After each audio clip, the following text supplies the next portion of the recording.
Interesting. Is that YouTube or Discord? Oh, that was YouTube. No, I clicked go live and then it worked. So there we go. We're live now, by the way. For the listener, I clicked go live and it said going live isn't available right now, which was a weird bug.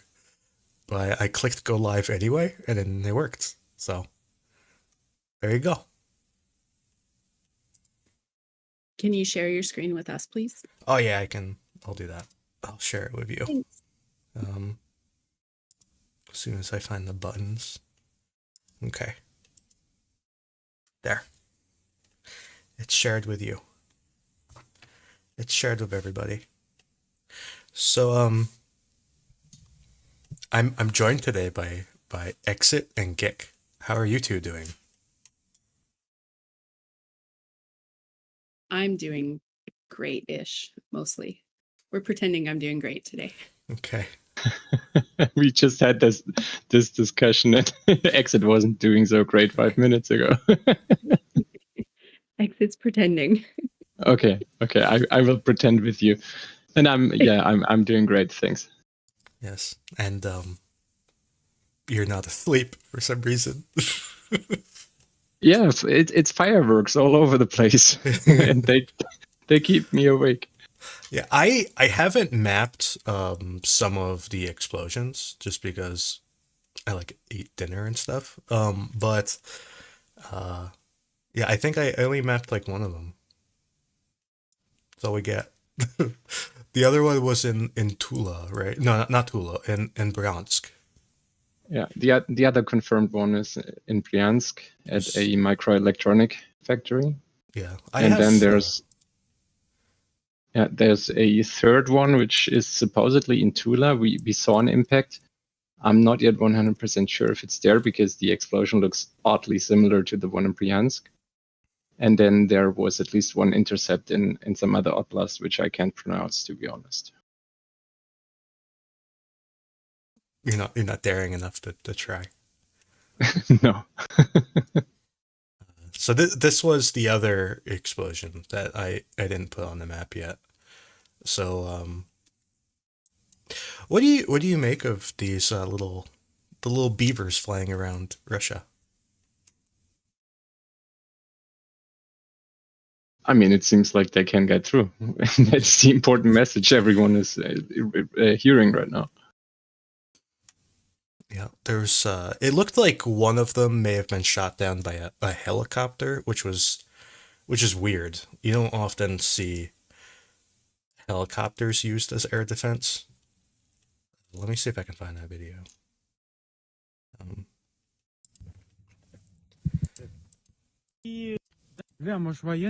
Yeah, I'm looking for it. But yeah, it looked like it was a helicopter. Do you know the video I'm talking about? Oh yeah, here it is.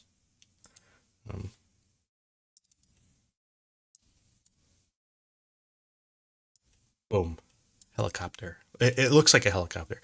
I don't know what else it would be because it's like firing from the sky downwards and you see like the little, like a light blinking. It kind of looks like it's a helicopter, like right there. I guess it could be a jet, but that would be, I feel like a jet would be flying faster, honestly. I don't know. I think a jet would be flying faster. The only other option I was thinking is that it maybe could be some, well, I don't know how it would be some sort of drone. It would be like a drone that we don't know about that they have, but I think helicopter seems way more likely. Yeah. Because I think it's a helicopter. Yeah, so do we have any idea how many drones there are? 'Cause, I heard that there are 21, but that seems like I don't know how they would even know there's 21, to be honest. You mean 21 still flying, or that's what? No, I heard like a while ago, like an hour and a half ago, an hour ago, something like that, that there were 21 drones. And that they were attacking in regular intervals, like every 5 minutes or something. I don't know what the interval was, but they were attacking in regular intervals, and there were 25 of them, or 21 of them. Sorry. I don't think there's any number that can be confirmed, to be honest. But I heard that at least Peskov had a second wave. A second wave, and we have a video of. I don't actually know if this is real, but it appears to be a burning plane. I don't know if this has anything to do with this attack, to be honest. It might just be a plane that caught fire like 15 years ago. Like, I have no idea. But anyway, this is like a thing going around though. You two haven't geolocated that yet? What's going on? Gosh, you guys. We'll geolocate this red ember. Get right on that gick. you know, Exit. Typically, in those cases, I just put out a location and I ask you to prove me wrong. You want to do that? I don't think I'm capable of doing that. I did see the claim of 21 that you were talking about, Andrew, and if that was true and there was at least 3 bases attacked, assuming that they all had kind of similar numbers sent towards them, that's a fairly massive attack. Like, that's, let's say, 60-ish all launched around the same time, which is interesting just from the perspective of it shows that production wise, they probably can make a lot more of these than we have seen in the past. And maybe they're coming up to the same numbers as the Russians are with the Shaheds. It would be nice to have as many, or even more than they have Shaheds. It would be nice to have this level of attack like every single day. Just if for no other reason, to force Russia to defend themselves. Because all the assets they put into defense, they can't use on offense, which would be useful, at least in that sense. Well, and if they have to move their planes to further away airports, per se, that are maybe like a safer location, or they have to be more active about scrambling them, things like that. Like, that's all takes time and effort and money that they then can't put into an attack, which is perfect. Yeah. I would love to see this level of attack every day. And also, these weapons don't need to be used on targets so far away. You can hit targets closer to the front line too. And you could bounce around what targets you go for. So like one day you could do targets like at like airports or something, and the next day you could hit like stuff closer to the front line, like maybe bunkers or something, and then like the next day you could hit like a totally different area, and you could move around and be unpredictable. So having enough of these drones to do that sort of thing, I think would be a game changer. At least in the sense that it would force Russia to just react more and just to do more in general. To do more things that aren't useful for the war effort, just like shuffling around their helicopters and planes and their defenses. Because these weapons, they can take out radars and stuff too. Like we've seen like a Shahed take out Ukrainian radars, and they've used Shaheds to attack bunkers and other sort of things like that too. So they're not just for shooting very, very far. They could shoot closer too. Yeah, but it's going to take some time before before Ukraine gets the drones back out of Latvia, right? Yeah. Oh boy. Yeah, and Estonia helped too, right? Yeah. exit. I don't know if you caught that story, but we were basically predicting. Oh, you caught it, okay. But anyway, for those who didn't, we kind of predicted that basically, since Peskov is so close to Estonia and Latvia, that they would blame NATO countries, and just that happened. I think Grayzone was the first ones to put out that Latvia was involved in that attack. Yeah. And then they released another thing blaming Estonia.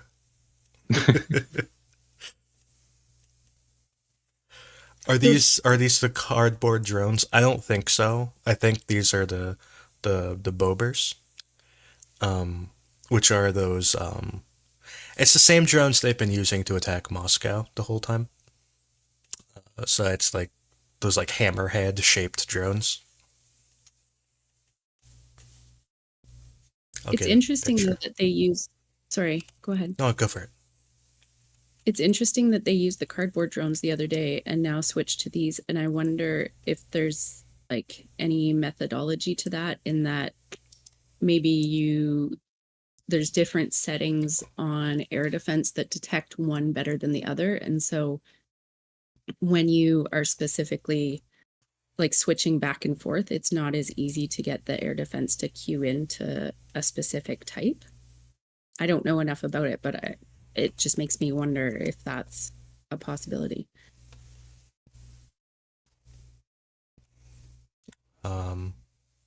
Maybe.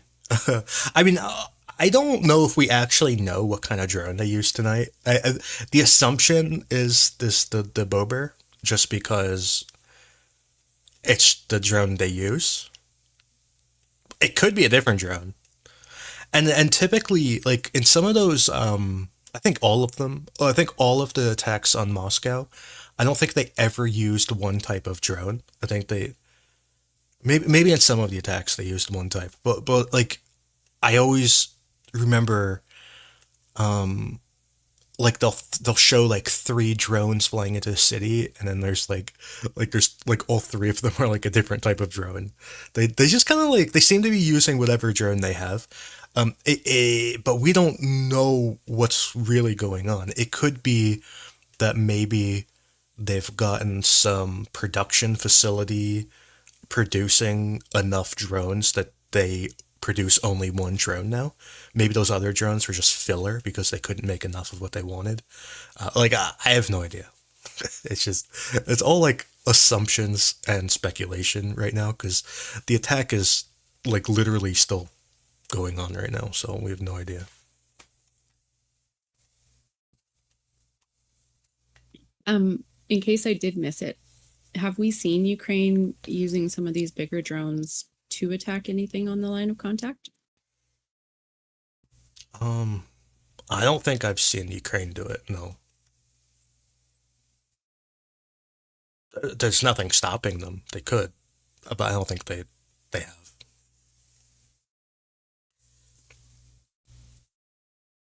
I honestly think that the drone is still scarce, and that's why it's probably not used for that use case.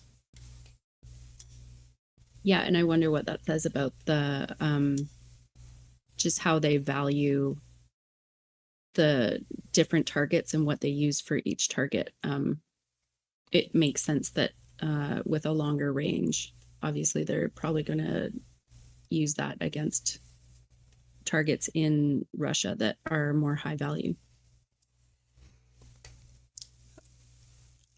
It's also hard to know exactly what weapons are being used where, because Ukraine would probably never advertise it, just like Russia never really advertised they used the Shahed to attack stuff on the front. Like the only way you would hear about it is probably from Russian soldiers, which, like a bunch of the Russians, they use like VK and whatever. So if you were reading through VK and following a bunch of guys, maybe you'd hear about it. But if they don't, like if the guys who happen to be there aren't like on the internet, if they're not like chronically online, you may never hear about it. just because who would be there to talk, you know? So there's a lot of weapons being used on the front lines that I've only heard through talking to people who are on the front line, like S-300. Like, you never hear about S-300s being used on the front line. Like, nobody writes about it, but it does happen. So just things like that.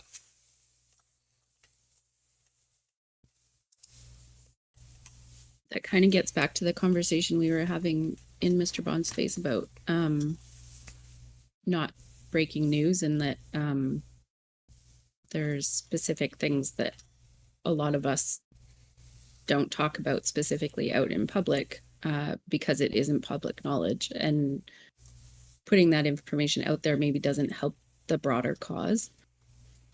But yeah. Yeah. So anyways,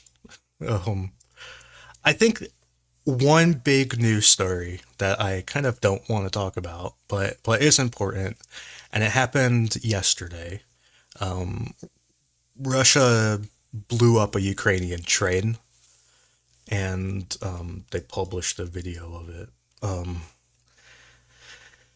It was an ammo train, I think. And it happened here. I'm not exactly sure on the specifics. Obviously, it's near Pokrovsk. I'll change to a different language, I guess. It's near Pokrovsk, which is like the main hub of this whole kind of area. So Pokrovsk supplies like Avdiivka, Vuhledar, and probably Velika Novosilka, and everything in between. So it's like a really important supply hub, and it probably supports like New York. These areas further north, I believe, mostly come through Kramatorsk. So that like the whole like Bakhmut area and whatever that comes through Kramatorsk, and this kind of southern area all comes through Pokrovsk. So this train, you can see, was on the rail line to Pokrovsk. I really doubt they literally get stuff off in Pokrovsk. That seems like not a good idea. They probably use other rail infrastructure that's around Pokrovsk, which is kind of what they were doing. Like, that's kind of what this is. It's like rail next to Pokrovsk. So anyways, this train got hit by precision missiles, I guess. I don't know what. I assume it was like the Iskander, what's it called? The B or the M? I always forget which is which. Anyway, I assume it was like Iskander, but I'm not really sure. But it was hit by precision missiles, and it blew up. And then it's not good. Gick, do you know anything more about that? Well, I don't think much is public about that hit. So I think it's best to leave it at that. Yeah. But also, I think it's quite noteworthy that it's at least the second, maybe the third time now in recent weeks that we have seen them operating the drones right there and actually watching the strikes on Ukrainian logistics. Yeah. So that needs to stop. Yeah, and I assume the way to stop this is with fighter jets. And the issue with that is that while I think operating back here, you'd be more or less safe from ground-based weapons like S-300 or whatever. I think you'd be more or less safe if you're flying low enough, anyway. But the threat would be the air-launched missiles. What's it called? The R-70 or whatever. So that would be your main threat. And I just want to keep in mind to the people who don't chronically read Ukrainian police reports like I do, a lot of R-70s have been crashing in this area around Kharkov, and also R-70s have been crashing around Konstantinivka.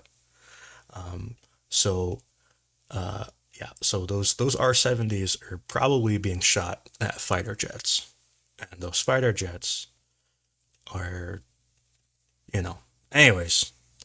So that's a thing.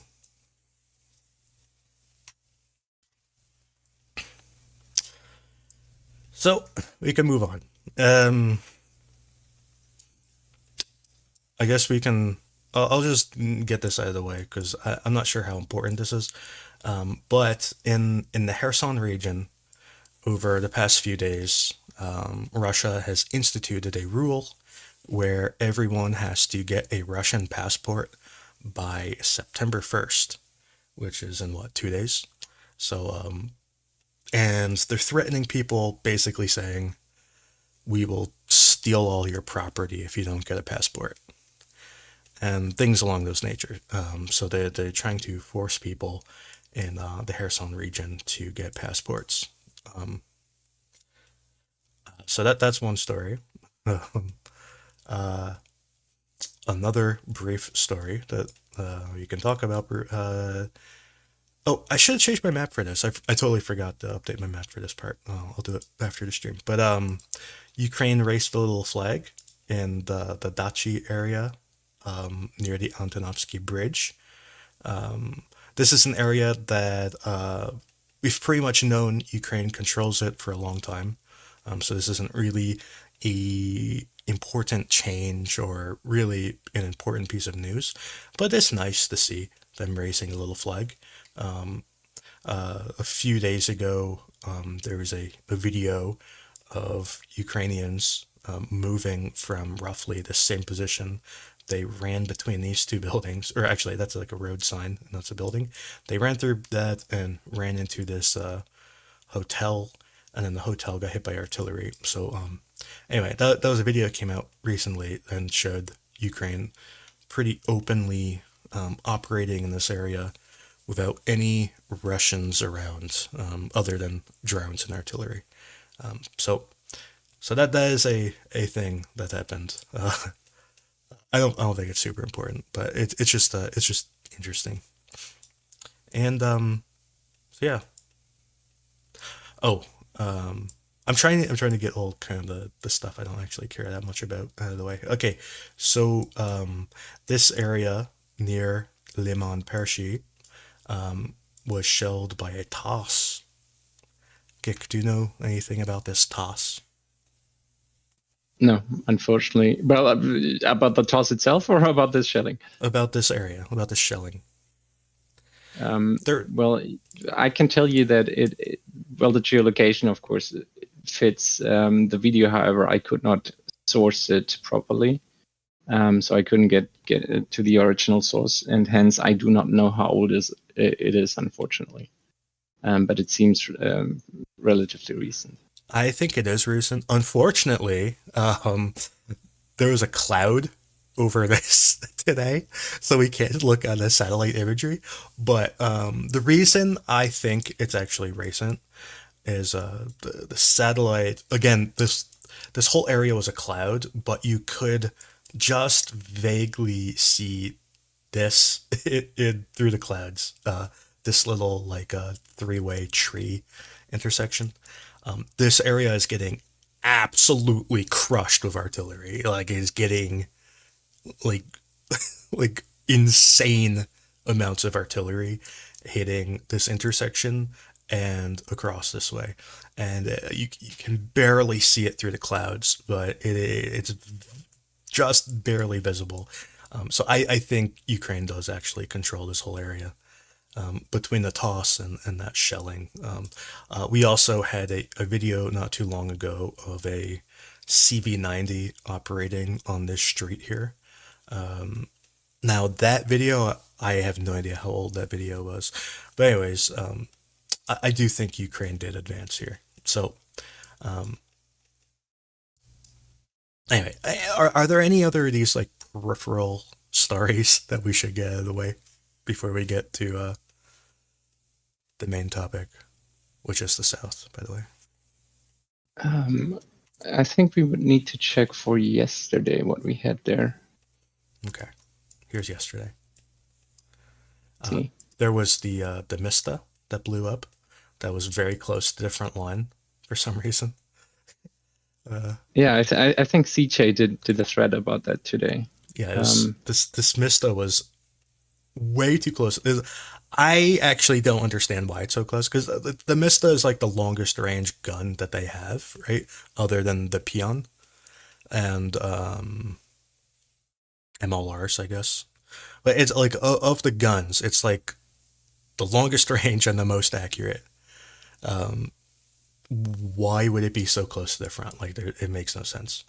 But it got close enough that it could get killed by an FPV drone, which has a maximum 10-kilometer range, and that's in perfect circumstances. So usually it's much. I mean, sometimes the range can be as little as 5 kilometers. So having your longest range artillery piece killed by a drone is not good. You did something wrong.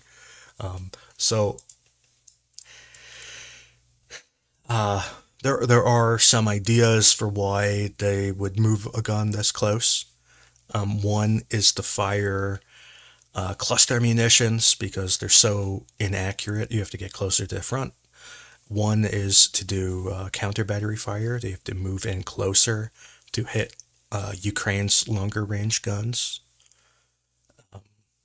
Another option would be if the barrel is worn, it would have to move to the front to increase its accuracy.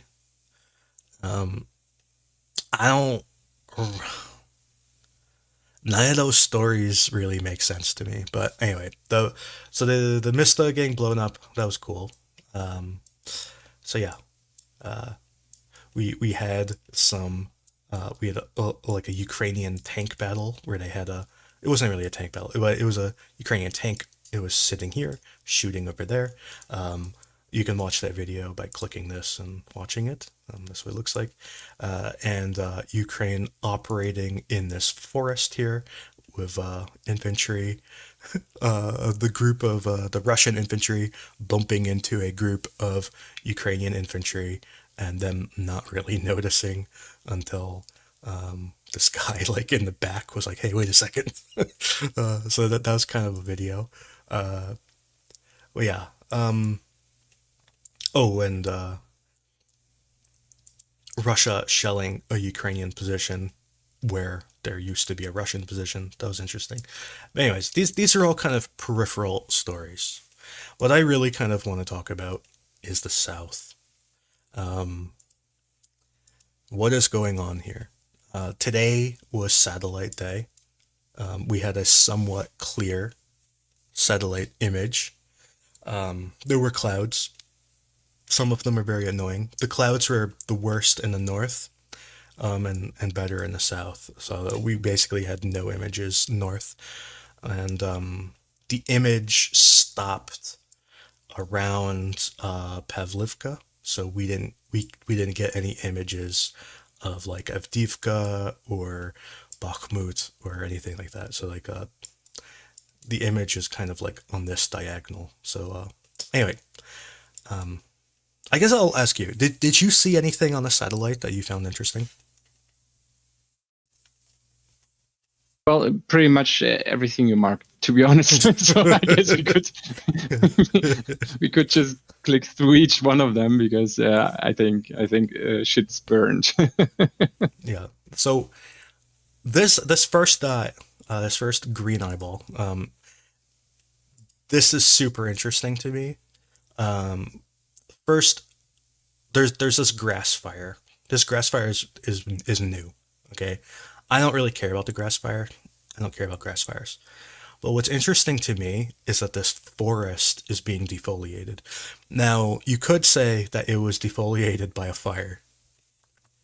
I don't really buy that because we like this forest was on, like next to the fire too. It's not defoliated. This one was next to It's partially defoliated, like kind of right there, but it's like, but you see like the difference, like it's being. Where'd all the trees go? Where did all the trees go? That's my question. And that's interesting to me. That this is the southern flank of Zhereb'yanky. Um, this is where I would suspect Ukraine would attack if they were going to assault the town. They've tried moving through this northern part. It's covered with a trench system. This first trench here is like a booby trap. Ukraine fell for that booby trap, took a lot of casualties. And then there's like two more layers of trench behind it that are fortified, and Ukraine has not been able to move through it.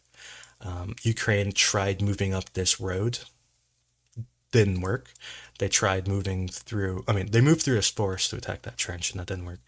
They tried moving through the forest to get into the town, but they couldn't. Every time they got up to around this area, they would get pushed back with automatic grenade launchers.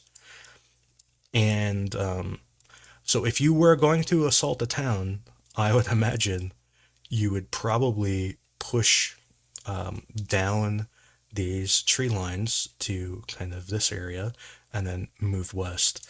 And now we see these trees are getting erased. Of course, we don't know who is shooting them. There's also not obvious signs of artillery fire. There is some signs of artillery. Like if you like, it's really hard to see in these images. So it's like it's really hard. But like all of these little brown dots are artillery shells, basically. So there is some sign of artillery, but it's not like super crazy amounts. But anyways, so that's oh boy, let's zoom back out. Okay, so anyway, that's that dot down here. This dot up here is MLR strike. You can clearly see MLR. I just found it interesting. It's not super important though. I know you felt emotions about this area too. You liked this eastern portion, right? Yeah, exactly. First of all, I think it makes a lot of sense to basically go along the eastern portion, and I also think that on Sentinel, I actually a lot of grass fires, so I guess those are not very important. But generally, I think that going along the east there, which they've been shelling a lot, so Ukraine has been shelling a lot there, and basically putting pressure on the salient you would be building basically to the west of Robotyne. So generally, I think that's an approach I would personally take, because if you go south there and if you go to Vasilivka directly, I think you're running into one of the better prepared defensive lines by the Russians. So I'm honestly, I'm kind of expecting a horizontal move to remove that salient there. Yeah, going to Vasilivka is what Russia wants Ukraine to do. This is like, please go to Vasilivka, please. That's kind of the Russian defense. They want Ukraine to attack this way. So we have seen drone video from this area, from this tree line, that shows that Russia has built revetments along this whole area. So it's like defenses for their vehicles, and then not all the revetments have vehicles in it, and I'm sure they probably rotate which ones have vehicles. But they have tanks, BMPs, trucks, all in these revetments here, and this area. This is, I always forget, what is this, a ravine? I don't know words. This whole area here has been pretty heavily defended by Russia. They've really been trying to hold it. Like you said, all the grass in this kind of lowland caught fire and is gone now. The tree line still exists, but the grass is gone. And Ukraine regularly hits this place with all sorts of artillery. We've had lots of cluster munition videos, just normal high explosive videos. Ukraine does shell this a lot. Yeah, it's just this whole place is so static. It's difficult to break through. Yeah, and I think if you look at the units involved there, I think it's also not the biggest brigades. I think it's the 128th Mountain. Yeah. So I'm not sure if they're going to put more units there. But currently, I guess it's going to remain mostly static. Yeah, this really is an afterthought for both sides. I don't think either actually care about this area. They just have forces here doing things just because you kind of have to. But it's yeah. To your point about grass fires, they don't necessarily mean anything, but maybe they set off a few mines. That's kind of unlikely, but they definitely would make it easier to demine generally because there'd be more visibility instead of having a whole bunch of long summer grass that's just dry and kind of sitting around there. So it might be helpful just in kind of pointing out where somebody's trying to head. That's true. Yep, they can definitely cook off the anti-personnel mines or booby traps. And yeah, on the flip side, you might want to crawl through the grass. So, I don't know. It's just, yeah, I don't know. I don't know how to interpret grass fires. That's why I personally tend to just ignore grass fires.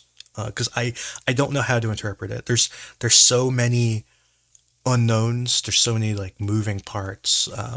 It can help you. It can hurt you. You need to know like more specifics of exactly what's going on to make any sort of judgment. So I personally ignore grass fires. Although tree fires I find interesting.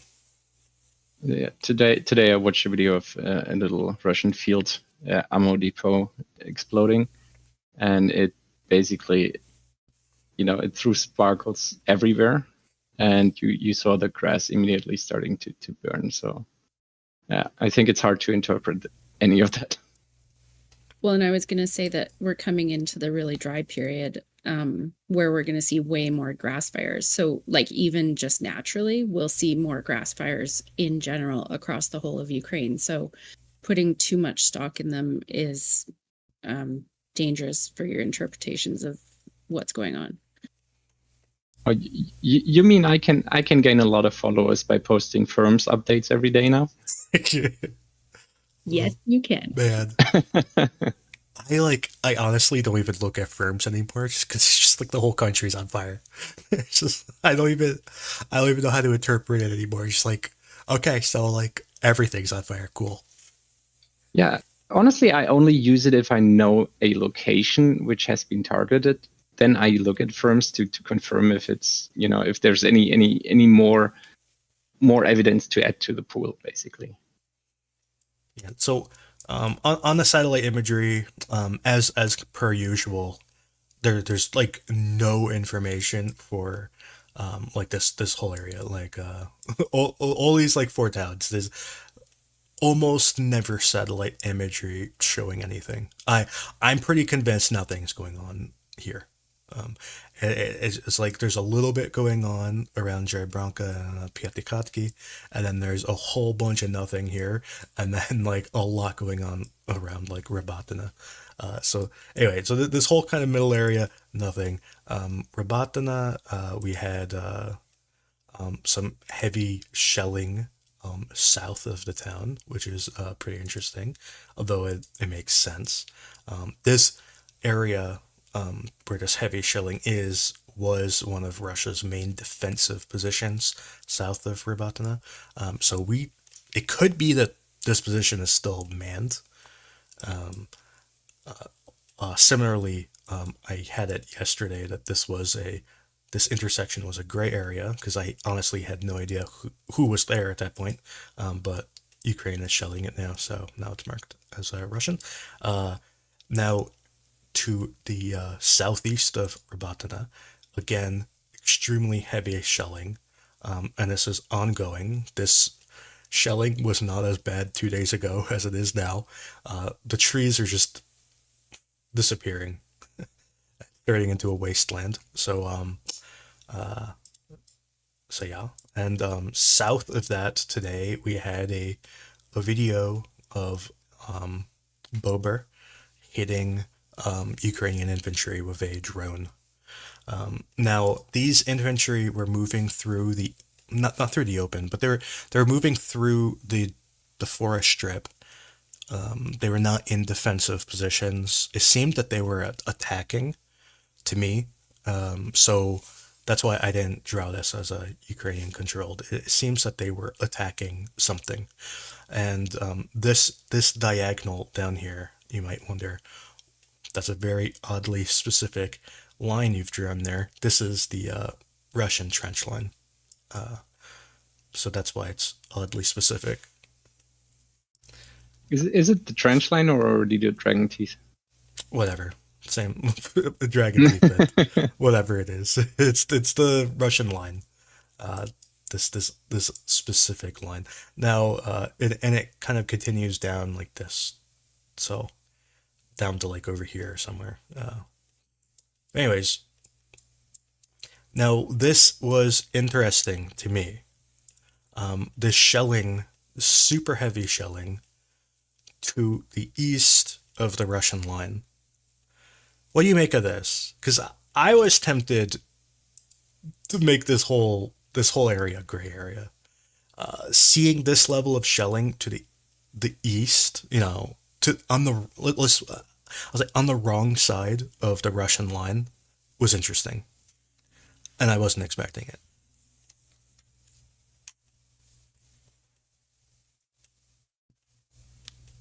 What do you think? Oh, that's one of those moments where you can only say the wrong thing because people will hunt you with it. Yeah, I mean, I would have personally not put it as Russian controlled, at least, because I honestly think they do not man that close to the dragon teeth. Instead, we have seen a Russian drone targeting Ukrainian infantry, something like, I don't know, what is it, 100, 200 meters to the left, so to the west. They were standing very close to the dragon teeth, and they were casually standing there. It didn't look like they were under constant threat of small arms fire or anything like that. So to me, it seems like that tree line might not be a Russian position, might not be manned in that sense, but instead maybe the minefield reaches up until then, and maybe the next manned Russian position is only in the next tree line. And hence, I would possibly conclude, I'm being extra vague here, but I would personally conclude that it's likely possible for Ukrainian infantry to cross and potentially also to demine the area. I think they have. That's what I'm trying to hint to. Like, I think Ukraine, and I didn't map it this way just because I'm being conservative. I try to wait for more information than just the satellite footage because it's possible to misinterpret things, But anyways, my opinion is that Ukraine, because we had a video that we thought Ukraine was right here, right? Like that video that we couldn't place it exactly. And when I looked at it, I thought maybe it was here. And you thought it was here, but it was somewhere in this area. And that was what, like a week ago or something? It was a while ago. Do you remember what video I'm talking about? Yeah, I do. Okay, so if they're actually there, like, it's not a big stretch for them to move like 100 meters to the left, Like I think Ukraine crossed into this tree line, moved up the tree line, and have set up a position at this intersection. And I think that's why we see this tree line getting deleted by artillery, and this kind of line here also being deleted. I really think Ukraine is in this position right now. I'm just afraid to mark it on the map.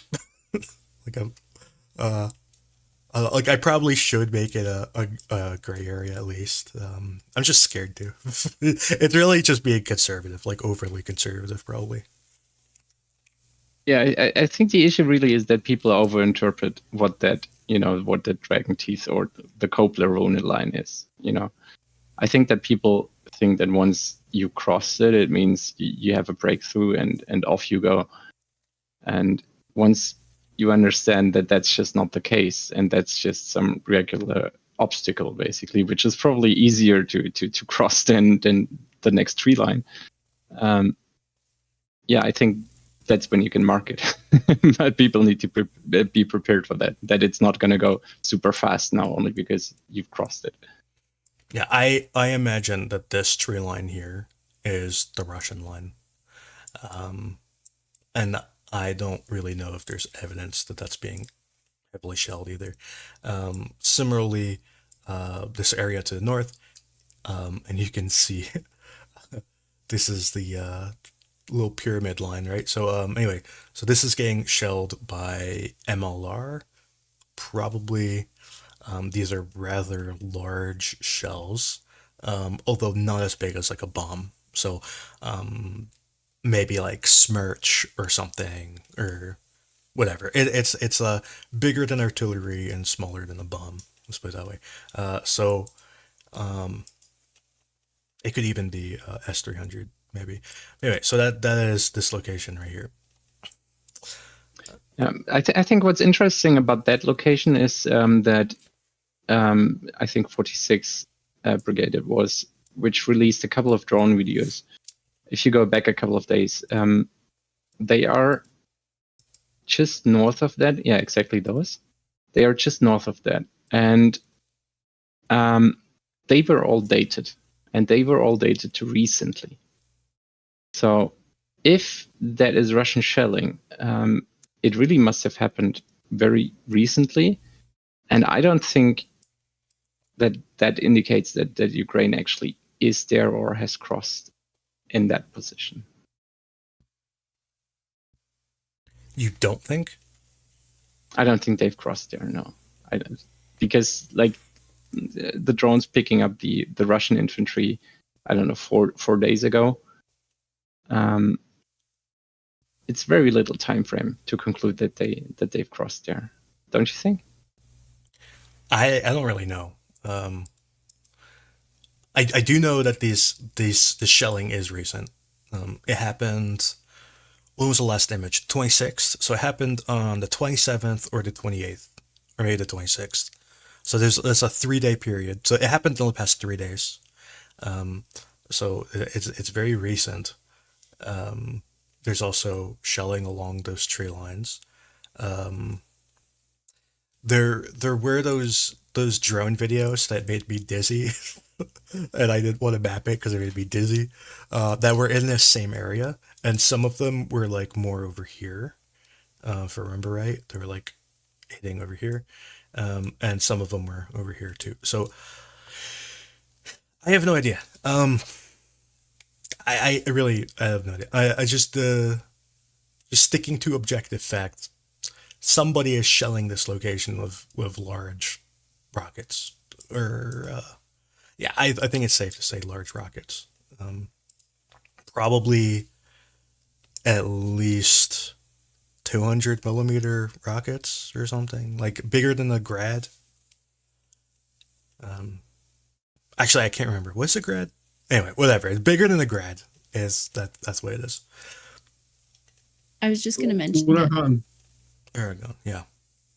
we were joined by Constantine and John, and so if you wanted their opinion, they are here.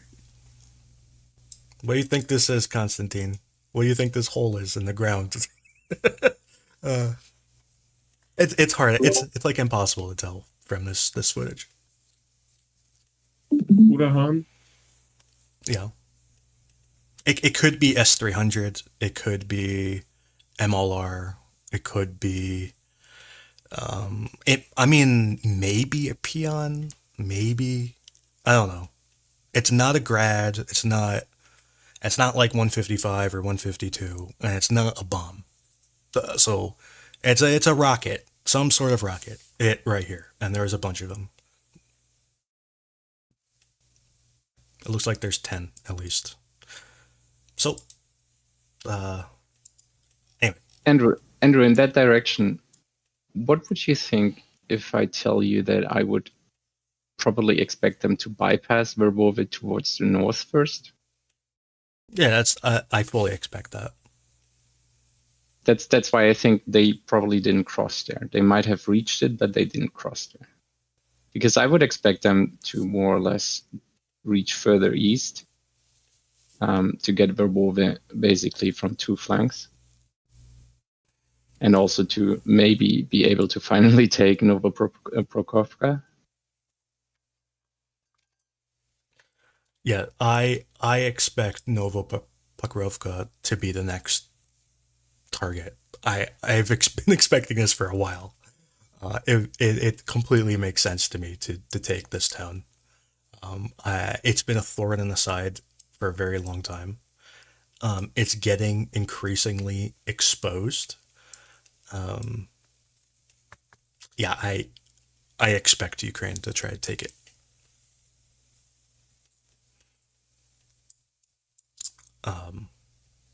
Yeah, I don't know. There are some more dots to the south I completely forgot about, because this is something that we don't often see evidence of, but it is Ukrainian shelling. Look at that. It's faint. It's really hard. I understand it's really hard to see this on the satellite, but this is Ukrainian shelling. I have no idea what they're shelling, but they are shelling over here something, and we had some images today of this smoke. Do you know anything about this smoke? What was this smoke?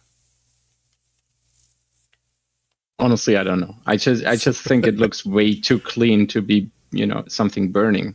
It looks like it's actually, maybe the artillery shells which were smoking the place. But then again, the smoke column is pretty high up, so Yeah, it's kind of I don't know. Where's CJ when you need him? If it's a rather dark shade of white, that could be HC obscurance. Okay. But anyways, I can't remember if there's anything over here that we killed a peon.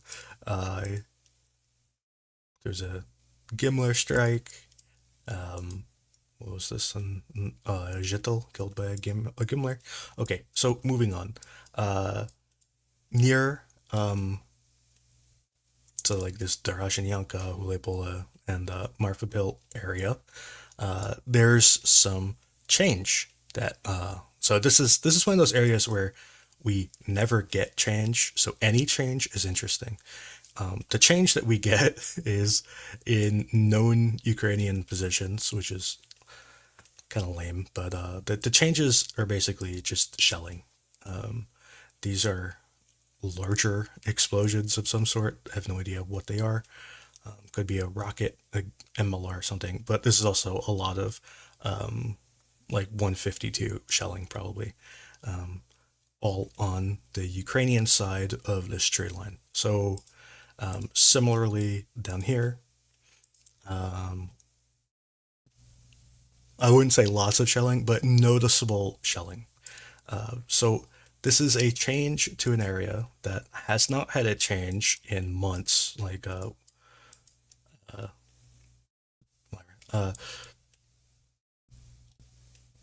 yeah. I don't know, did you see this kick? Or No, honestly, I didn't see that. yeah. I don't know what to think of this. But it's just, I just like seeing changes. It's It's just nice, you know. Now getting on over to the Staromaiors'ke area, I drew some updated lines for Ukraine today. I drew this kind of northern area near Rivnepil, moved the Ukrainian line up towards this river, whatever that is, and similarly, I moved the Ukrainian line up to this tree line, which I actually think Ukraine has been there for several weeks. We've gotten some videos of Ukraine clearing this tree line of infantry. There have been some videos of Russians withdrawing from this tree line over here, going west, and this area is getting really heavily shelled, like ridiculously heavily shelled.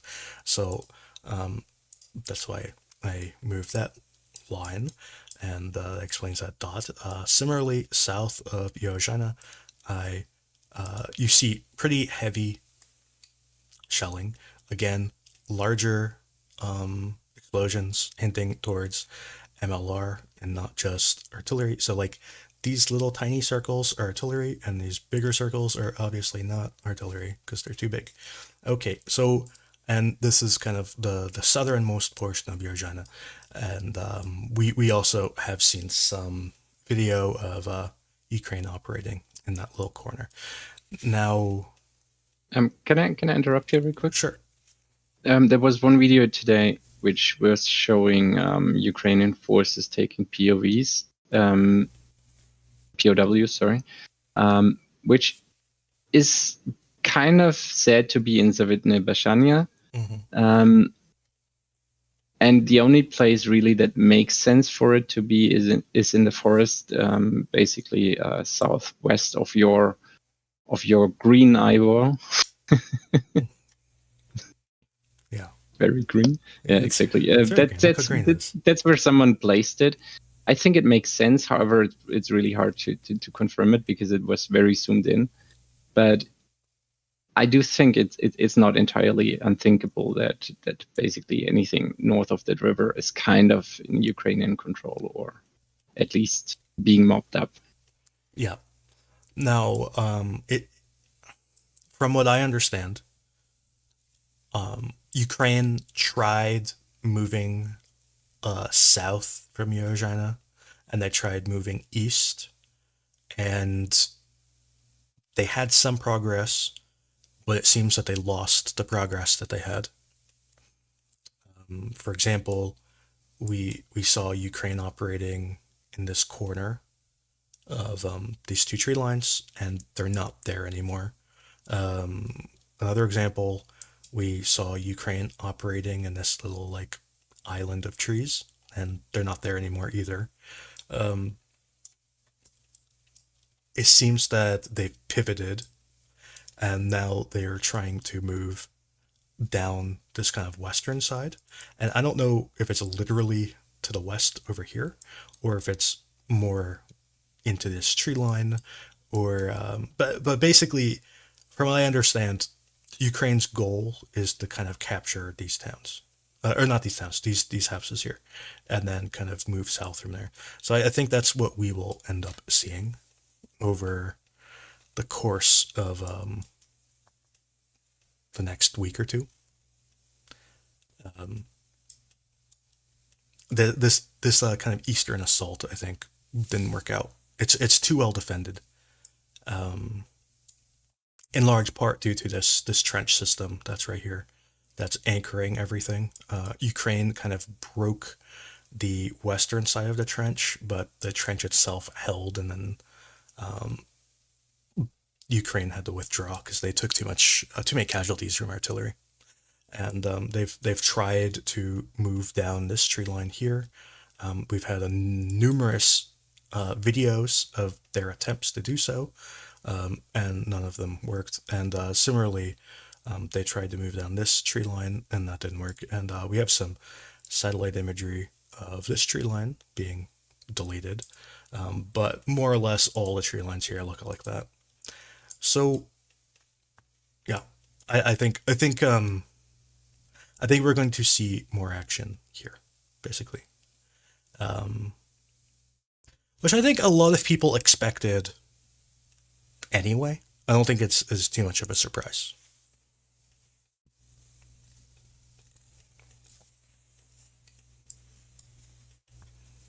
Anyway, Constantine, how are you doing? Hello, doing great. How are you? How are things? Great. The people miss you, Constantine. You Yeah, haven't I been know. here for a while. I have so much work that I always miss your streams. So I apologize for that. It's okay. I'm sure they I forgive you. So tell us They will, but you won't. that you have done a few things recently. You did some fundraisers which completed, right? And you've delivered some things. Do you want to talk about that? Oh yeah, thank you. I'm super excited and thankful that you mentioned it. Yeah, we did last month. We did 2 weeks ago, I think. We finished our final fundraiser, and as you know, I fundraised for drones. A lot of videos that you see are filmed from our drones. Of course, not all of them, but a lot. We helped supply 46th Brigade that is fighting around Robotyne. We helped supply 92nd Brigade that is fighting around Robotyne as well. Also, our organization, Liberty Ukraine Foundation, is supplying the drones to the Marines. And this is the direction that you're looking at right now is what was mostly done by Marine Corps of the Ukrainian military, 35th, 36th, and other brigades, Marine brigades. So you may as well see a lot of videos from our drones here. And this all would be impossible without you, your help, and your listeners. So great appreciation.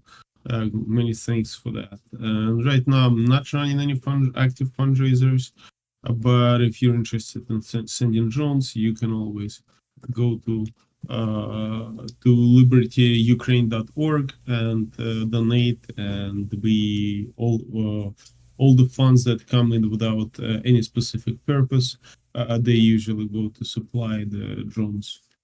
So keep that in mind. Thank you. Yeah. And yeah, it's just fantastic seeing the fundraisers complete and deliver. I like the delivery part the most. Yeah, the delivery part is you feel great when you deliver it. The soldiers are super happy. Especially was the 46th Brigade was super happy because they went in, they lost like almost all their drones, more than 65 drones over a week of action. And their UAV service commander was saying that his stocks are completely empty and he did not know what to do. And at the same time, we were super happy to provide them with 4 Autel.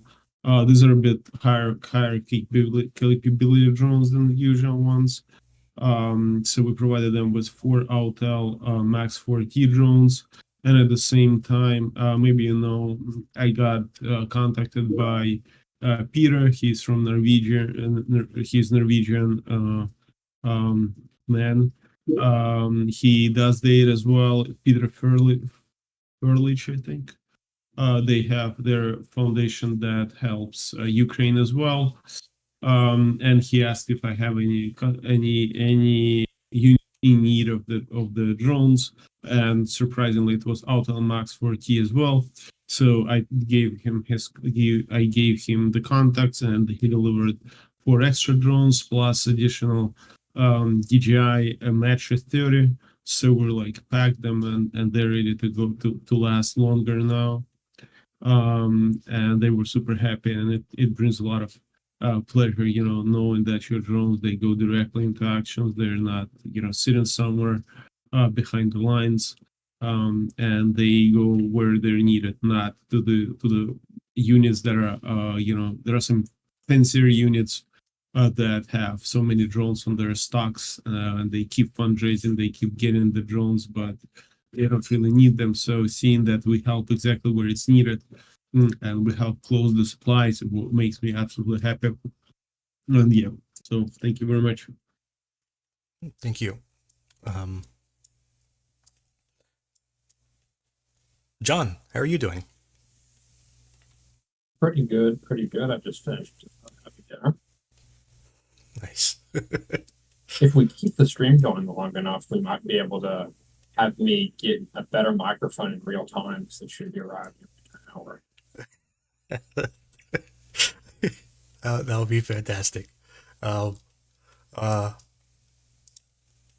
Okay, so moving on. On the green eyeballs. This is kind of the green eyeball show. So over here near the Novodonetsk,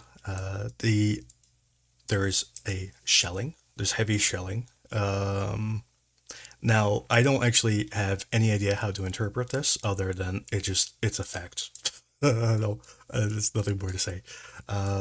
Near Shevchenko, again, there is light shelling. This is very subtle, but it's light shelling, and this light shelling corresponds with videos that we've had of BTRs shooting at Ukrainians in not the same location, but in the same general sphere of area. So, Gik, what do you think of this area, Gik? I think it's super interesting, that area, because I think I'm repeating myself. At least I feel like I'm always saying that. To me, Vuhledar is the most promising axis. So seeing any development around Vuhledar is interesting to me, to say the least. I think Shevchenko. Now, you know, before I think in one of your streams you were talking about expecting Ukrainian forces to push the Russians back to the river area, which would be basically Mikhailske and some parts of Pavlivka. But I think that the more interesting part is actually if you're able to bypass that, because if I remember correctly, Pavlivka is more or less a valley. So if you can occupy both heights, I think you could force the Russians to actually leave the area. So if you get around and you can maybe go along that tree line here north of Shevchenko or something like that, I think it would be a huge deal to actually get some movement into the Vuhledar front. There is one thing to note about Shevchenko, and the last time Ukraine assaulted here, they did a rather large assault here. I actually can't remember when that even was, but there was a time when they did a large assault here, and it didn't go well because of one fact. Shevchenko is in a river. Shevchenko like has a river going through it. You can sort of see the river on the map here. This river kind of it created just enough of a barrier that it stopped the Ukrainian assaults. They kind of got bogged down, so they had pushed down. They took Shevchenko. They pushed towards Andiivka, and I believe they even at least partially captured Andiivka. They also took Pavlivka, and it looked all very promising until Russia did a counterattack and took this ground back. So if you kind of see where this kind of darker red is versus the non-darker red when I hover my mouse over it, this was kind of the extent of the Ukrainian assault at that point, and then Russia took a ton of ground back. But anyway, part of the reason that the attack failed, it's not the only reason, but it was just a reason that was against the Ukrainians' favor, was this river. Shevchenko is a bit of a natural barrier for that reason. At least going north to south. Going east and west isn't an issue. It's going north and south that's an issue.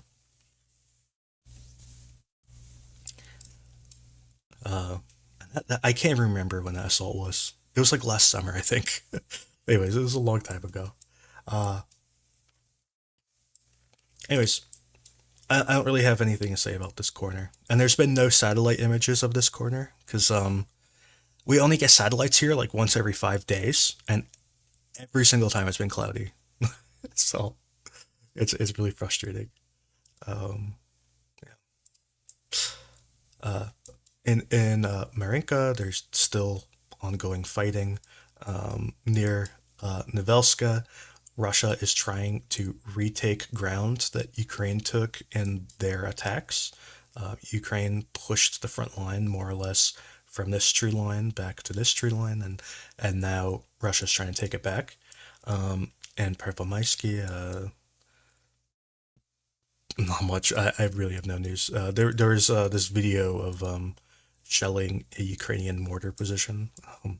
But whatever. In Avdiivka, it's kind of more or less all the same. Yesterday, Russia took out a radar. I think it was a man-portable, like counter battery radar or of some sort. I'm not really sure what it was, but they took it out on the roof of this building. I think it was right here. Took it out on the roof of this building with an ATGM, which is interesting considering how far away from everything this building is. So I think their ATGMs have a range of 6 kilometers, right? So that's kind of the range, and also they shot from basically due south, so like the ATGM had to be like basically right here, and it shot up and took that radar out. It may have been an electronic warfare thing. It's really hard to see because it's just an ATGM firing from like 5 or 6 kilometers away, and this is the screenshot of the video. I was like, what was that? I have no idea. Anyway. So that's like the most interesting thing about Avdiivka, and also this video of Ukraine just shooting all of the cluster munitions they had with like perfect accuracy, just like putting them on top of each other time after time in these intersections. That video is pretty impressive. I don't know if it accomplished anything, but it was pretty cool looking. Yeah, I think CJ got jealous when he watched it and he realized how accurate the Ukrainians are using those Dipicum shells. I want to show this video because this is a video we can show. So it's just incredible. It looks like it's not more than one shot. It looks like it's just showing the same shot again. Like this is a second shot, and that's a third shot.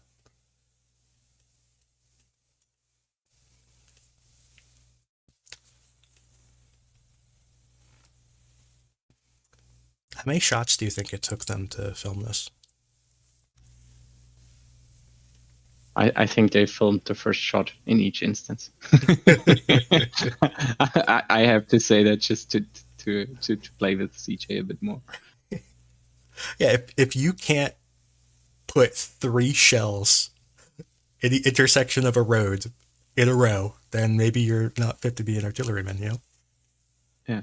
Yeah, I've already learned that the US will send all artillerymen actually to Ukraine to practice after the war, of course. Yeah, and they took Ukraine took out a Grad P, which is a single, like a single shot Grad, right? It's like the single tube, and yeah.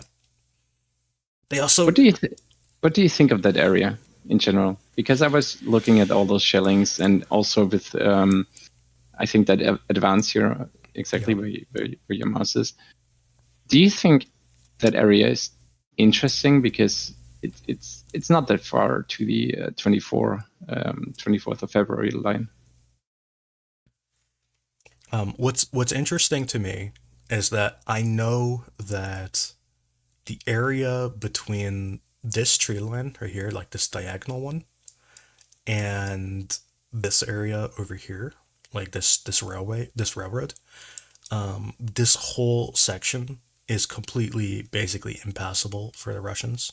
We've seen a whole bunch of videos of them trying to pass here. Like, we've seen videos of entire platoons being killed crossing this farm field. So this field is like impassable. So the only thing that's left is like this tree line, which is the tree line that Ukraine just like is just shelling all these cluster munitions into. I do think this whole area is pretty fragile for Russia. I think it is ripe for an attack. I've been waiting for Ukraine to attack here for a while. I think I've been talking about it like openly for a while, for like 5 months or something. I think they will attack. I think you can take back Novobakhmutivka. I think you can take back a bunch of these forests. I don't know about Novoslivka Druha and Kamyanka. I don't think Ukraine can take back these areas, but I think Novobakhmutivka they can take back if they wanted to. That makes me think. Do you think the Pick'em shelling there is actually practice shots to zero in the guns? I have no idea. Because that would, of course, indicate that no further movement is planned, I guess. I don't know. I really think that Ukraine wants to take this highway back. At least from this intersection down to here. I think Ukraine wants to take this highway back because it's valuable defensively. There's a lot of pretty good fortifications along the highway that are still relatively intact and could be repaired back to their former glory. So I think that this highway, I think, is a goal of theirs. I don't know how high of a priority of a goal it is, but I do think they want to at least take back this highway. And this area here is like an insane minefield, so I don't even know if they can take it back without like sending in like 5 million sappers. The minefield is crazy. So but Novobakhmutivka, I really think they could take it back, and it would. I think it would have military value to take it back because the way that you attack Novobakhmutivka is through this kind of railway down here and these roads here. It's difficult to come from the south just because the shape of the terrain makes it easier to defend attacks from the south. So I think taking it back would make this whole area easier for Ukraine to defend, and I think you could probably defend it with fewer resources once you took back the town, and that I think is a military value.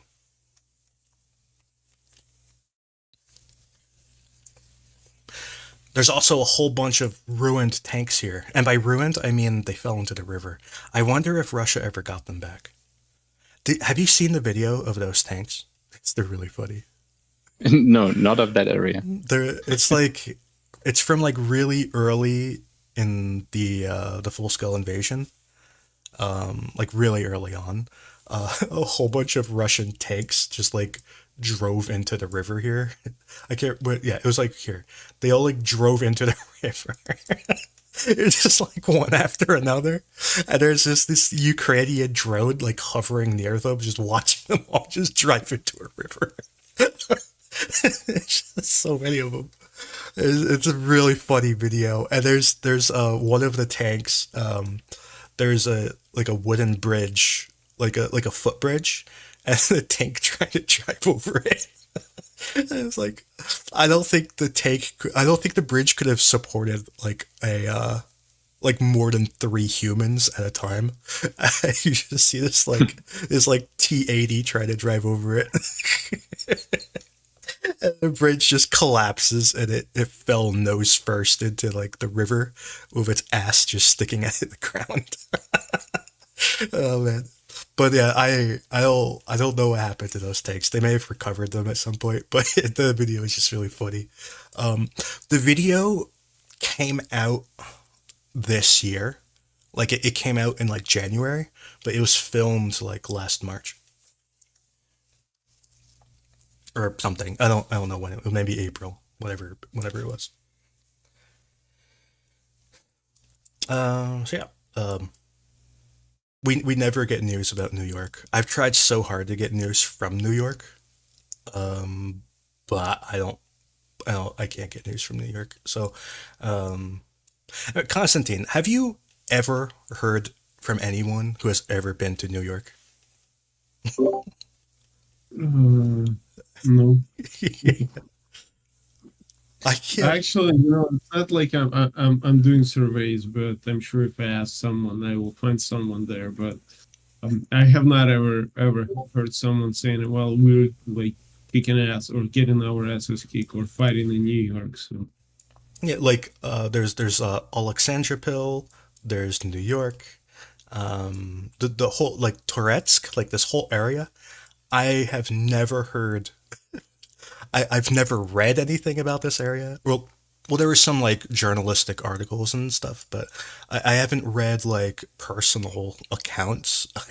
I've never talked to someone who's been here. I've never heard from anyone who's talked to anyone who's been there. Like this whole area is just a black hole. It's like this like you could draw a circle here, and I have like no news of it ever. It's actually kind of frustrating. But yeah, I there's just no news. Sorry. I've been hoping that like one of the brigades that we hear from gets transferred here, but they never do. It's like Ukraine has like no interest in assaulting here or something. Yeah, I mean, sometimes you see Russians shelling a couple of Ukrainian tanks and so on, but that's mostly in the Shumi area there. Yeah, And it doesn't seem like the tanks were actually used offensively or anything like that.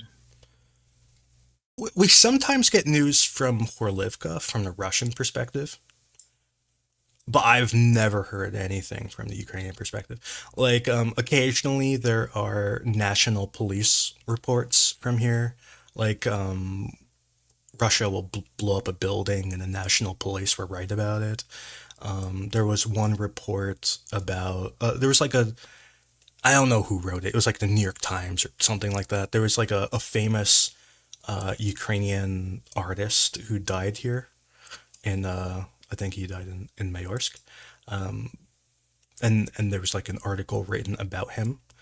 But that, like other than that, like there's no news from here. It's wild. And, like all the news is Russian too, and occasionally we'll get Russian drone video from like Mayorsk. Sometimes we'll get news from Horlivka, but not from New York or Touretsk or whatever. Can you explain why the Russians neither made it out of Horlivka in that section? Okay, well I can show you the terrain. The terrain says why. The terrain is awful for both sides. Let's see. Let me make it. Okay. Where am I?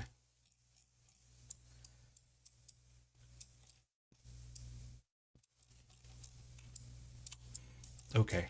So if you look at this from the Ukrainian perspective, this is kind of their main position. This is like their main defensive position. There are videos of these houses and bunkers and stuff getting shelled every once in a while. Again, only Russian perspective. But this is what they are looking at. For them to attack, they have to go through like little valleys between like big mounds of whatever these are, mounds of slag or whatever they are. So this is why neither side. This is why the Ukrainian side hasn't moved, because if you any direction you try to move in, you're gonna run into problems. Because you're going to be shot from above, basically, and you're moving towards these forests with buildings in them, surrounded by these giant slag mountains.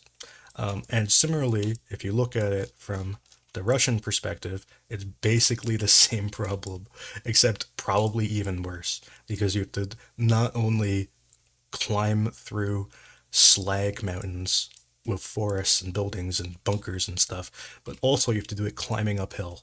So for the Russians, it's even worse. So this is kind of why nothing changes here. How are you going to maneuver through this? How are you going to get tanks through this? It's just difficult. And the other side seems to have any intention of even trying. So the New York area is maybe a little bit harder to explain. I'm not really sure why New York is holding so well, to be honest. It just seems like everywhere else in Ukraine, nothing that I see that's special about it. But apparently it's really well defended. It's probably just the lines of trenches and stuff that are super dense and deep, and you can see these trench systems. They're old, obviously. They're from 8-9 years ago at this point. So I don't actually know why New York is so tough, other than the obvious that there's lots of trenches and stuff.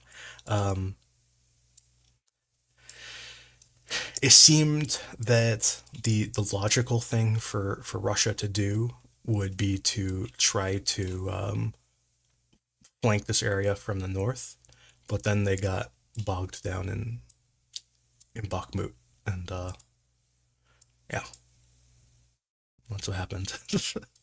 Yeah. Anyways, we got some news from Andriivka today. There was a little bit of spawn camping, a video that I definitely can't show on YouTube because we would get like banned immediately. But Gik, you want to talk about that video? Yeah, I mean, maybe some of you actually have seen the lemmings or know the lemmings or know what it is at least. Yeah, we know the lemmings. Okay. I didn't know if that's maybe something special for Germans. But anyway, yeah, I think that video is pretty much that. The Russians are the lemmings, and they keep running into a Ukrainian position. To be fair, it looks like Ukrainians have only recently captured that position and have basically set up an ambush there, and the Russians they run there completely unaware and run into open fire. And not just once or something like that, but it's always a squad of, 3 people or something like that, which gets mowed down.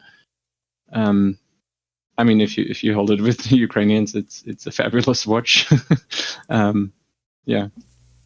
Yeah, it is definitely worth watching this video. Oh boy, I'm drawing circles. Okay, I can't show it because it very graphically shows bullets.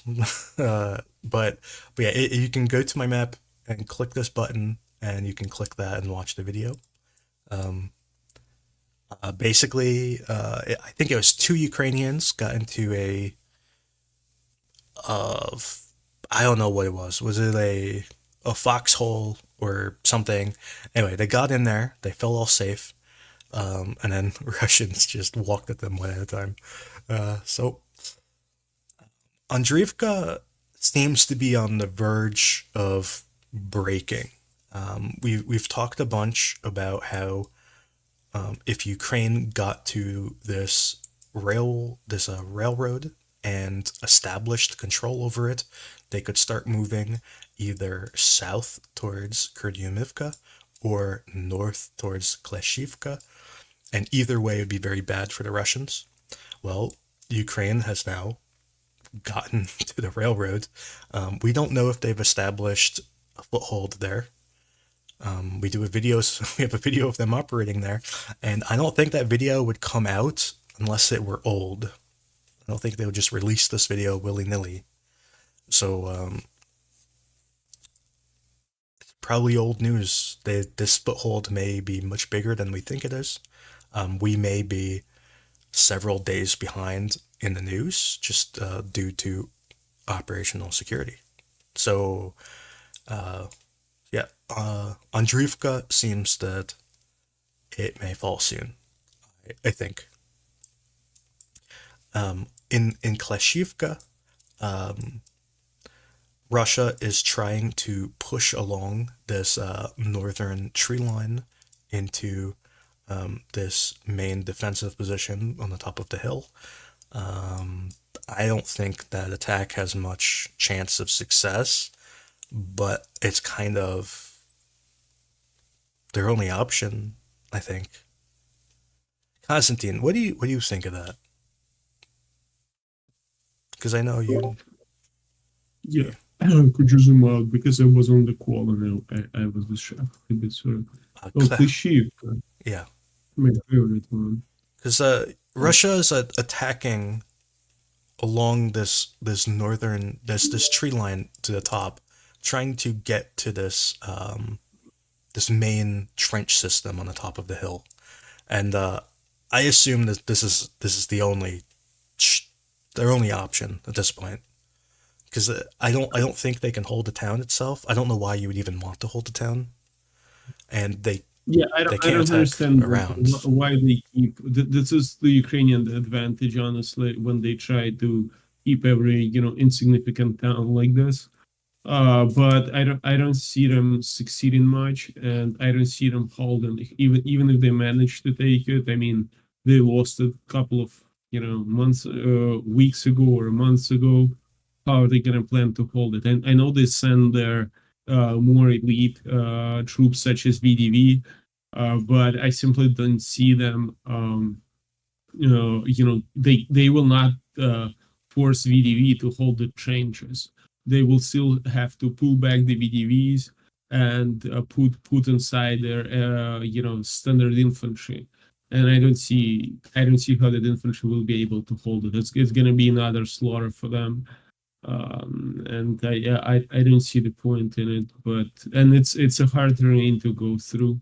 When you lose it, I think it's pretty hard to get to it because you're going from the bottom up, and there are pretty good trenches over there as far as I know.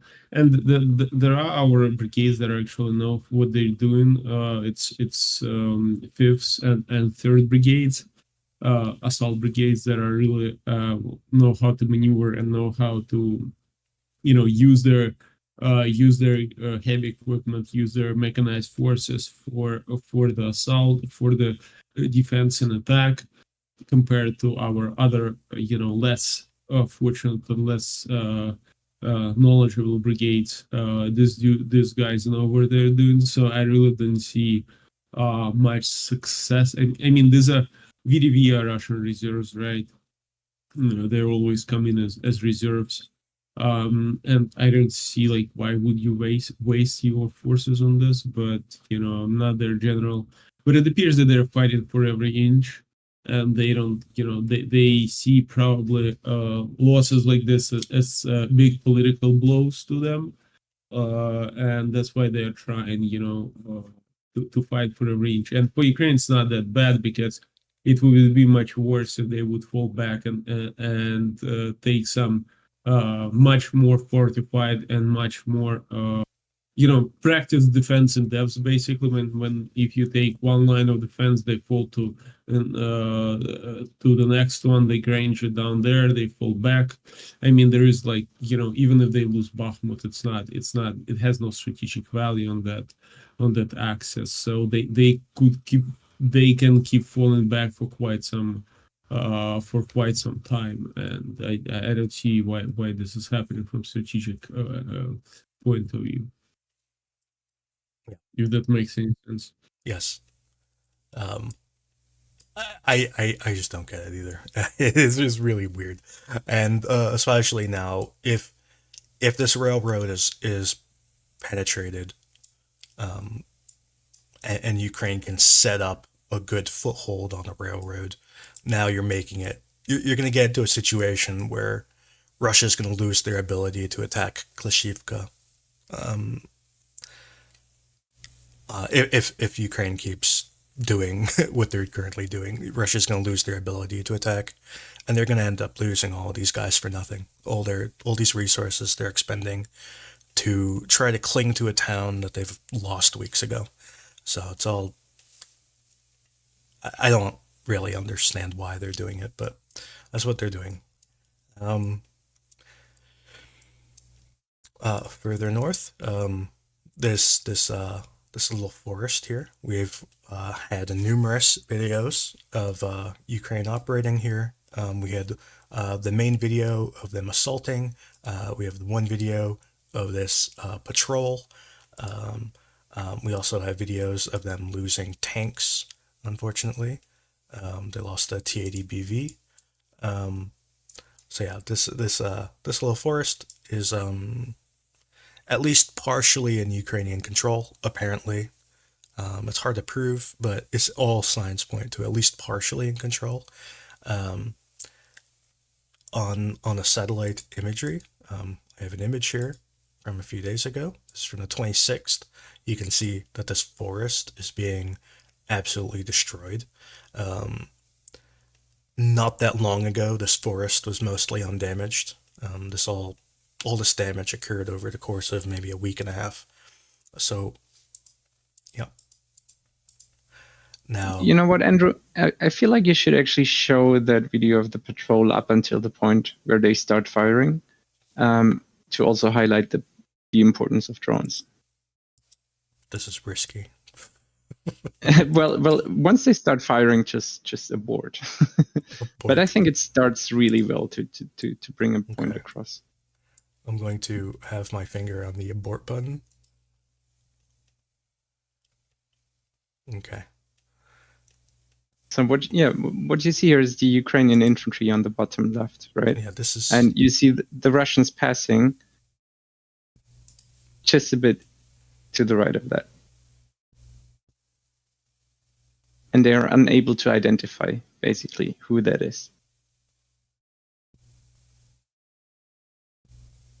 And up until that point, they still didn't get it, that one side is Russian and the other side is Ukrainian. We're just gonna pretend the video ends right there. Yeah. I mean, the next thing is you will see them firing, and only the last couple of seconds of that video is actually showing the aftermath. So yeah, I mean, you can of course try to abort after them firing if you're not into watching that. But I think the video is really interesting because you can kind of expect the drone to have notified the infantry there. At least I hope it did. But yeah, I mean, without a drone, I don't see how they would have solved that situation.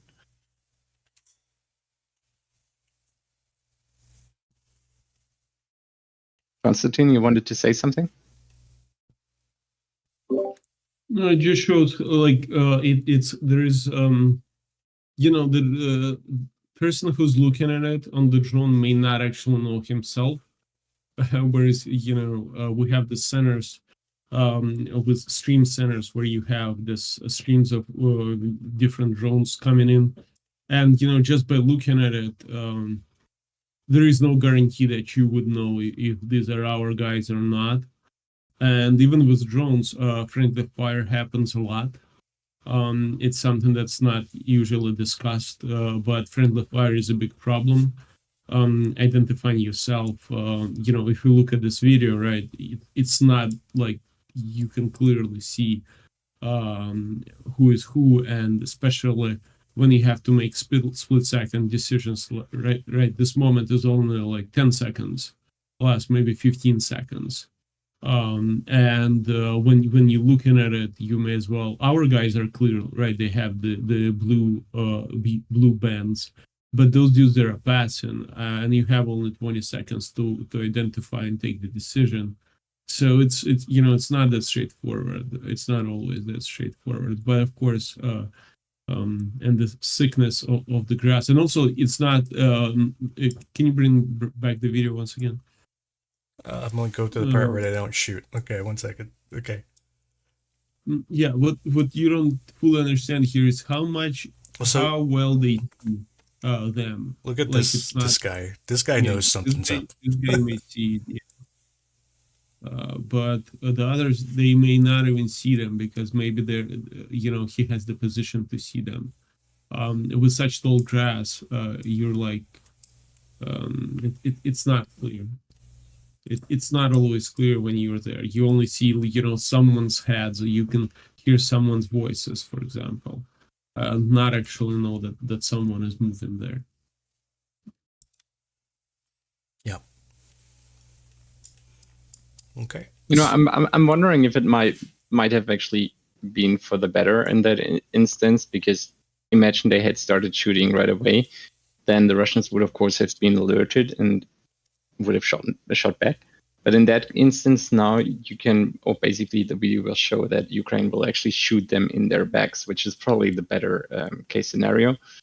Also because the Russians might not even be aware that those guys which they just met are actually shooting at them. So they might not be shooting back at all in that direction.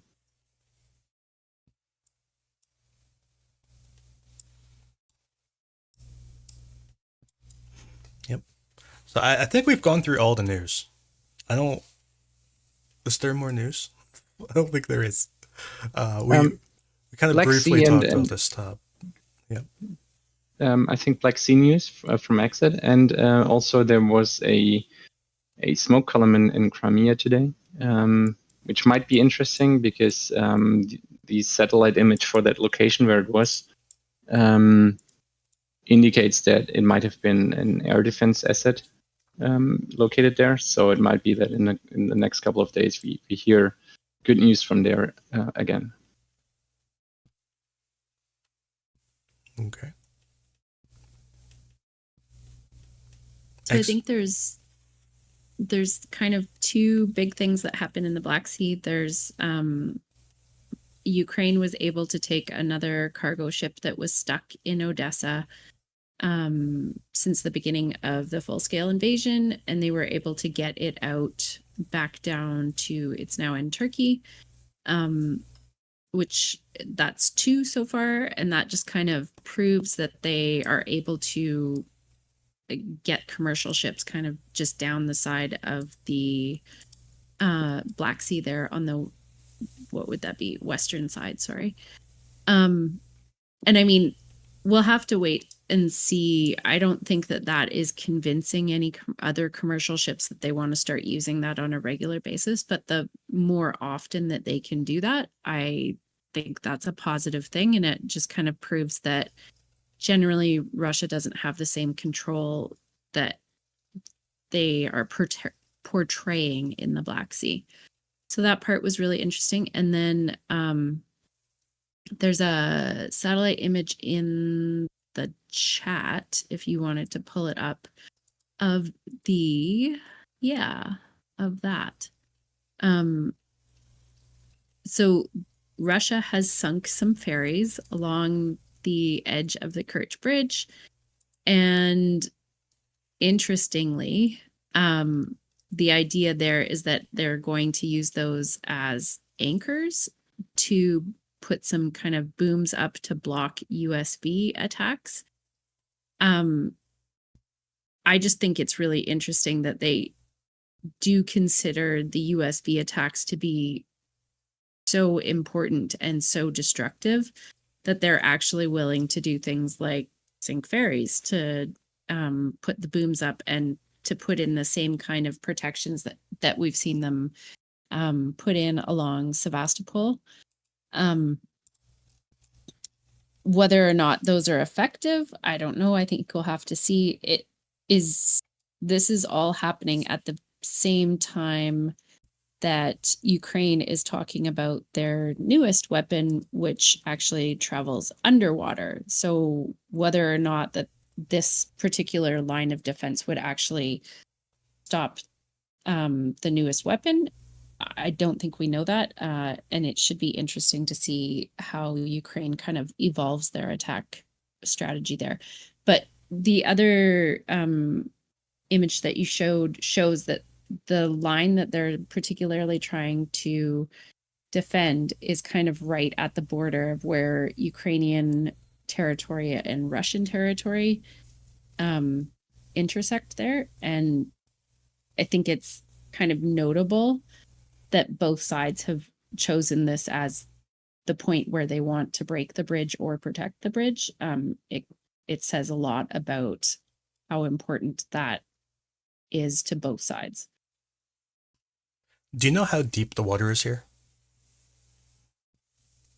I don't know off the top of my head, but it's not very deep. Where they transit ships across under the bridge is like it's actually trenched out so that they can get the ships through, because it's not overly deep there. So they've done a lot of excavating to actually create a line of traffic that can go through the strait. I think the deepest point is around 8-9 meters or something like that. But I don't think it's there. I think it's at the bigger part of the bridge. Yeah. So yeah, probably something below 8 meters. Is this the same section with the truss section, or is that on the long part of the bridge? That's here. Gotcha. On the long I part. had a question, but that avoids my question. Yeah. So yeah. Yeah, but exit. I think the first attack on the Crimean bridge, it was actually in Ukrainian territory. All of I the believe that's strikes on the bridge have been in Ukrainian territory. Yeah.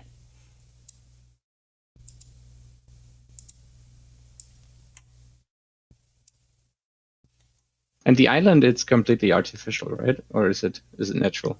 Natural, I think.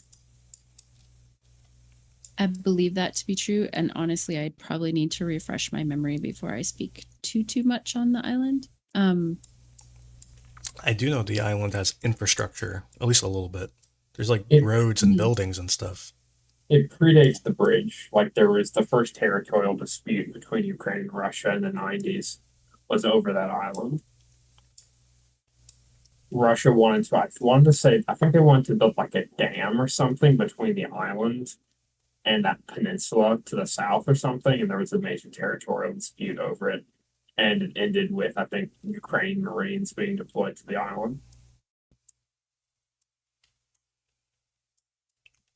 Tuzla. Yeah, I just checked. It's actually existing since 1925, when there was a big storm which formed the island.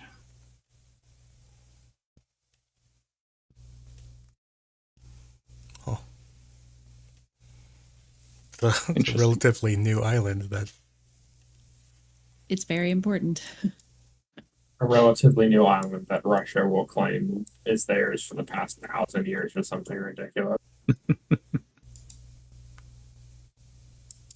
yeah, there was this video from Mariupol that I kind of want to show. Because it shows the destruction of Mariupol.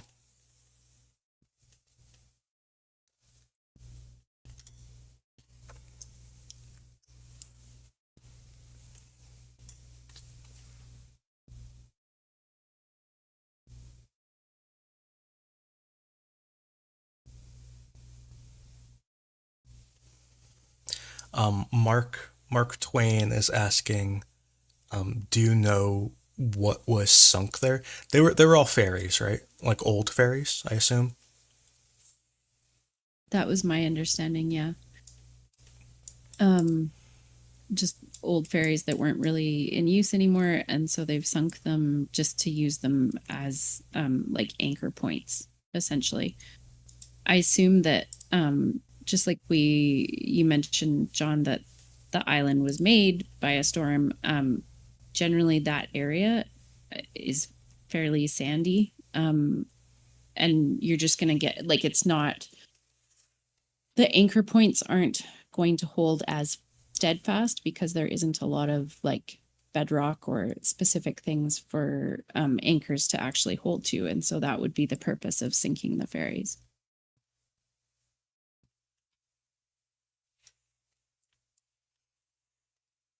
Yep. That video of Mariupol is interesting just because it shows you all the destruction, but also all of the green coming back.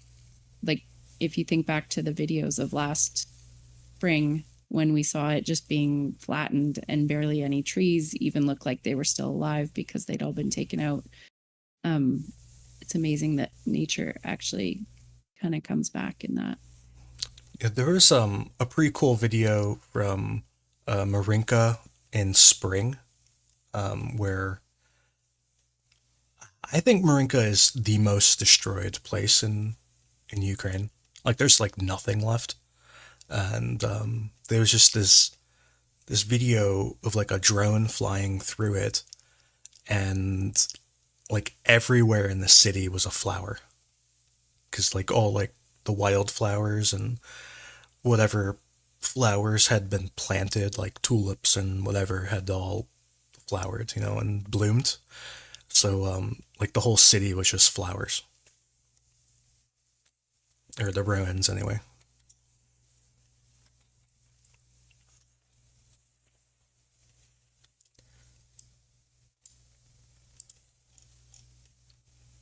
It was poetic.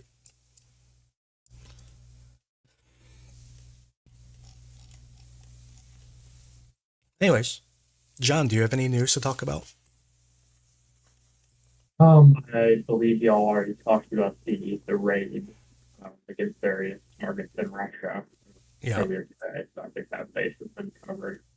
Oh, the AIM-9s, the AIM-9Ms that the Department of Defense announced as part of the latest U.S. security assistance package, the Presidential Drawdown Authority, PDA, I believe. 500 million. I think that was announced today. There were a number of items in there. The AIM-9M Sidewinders, which are infrared guided air-to-air missiles, were by far the most notable item in that package. There has been significant discussion over what use the Ukrainians will put those to, given that they don't currently have a platform that can launch Sidewinder out of the box without modification. NASAMS 3 is compatible with Sidewinder, but only the AIM-9X, which is the latest version of Sidewinder specifically.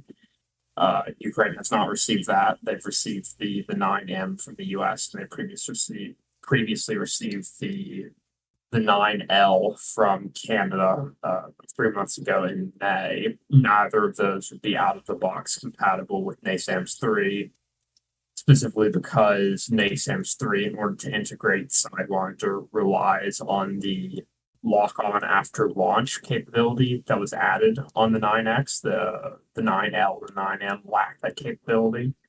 What that means is, whereas the prior Sidewinder versions, more or less, in order for as part of the target acquisition process prior to launch, the missile seeker has to be able to see and acquire the target before it leaves the rail.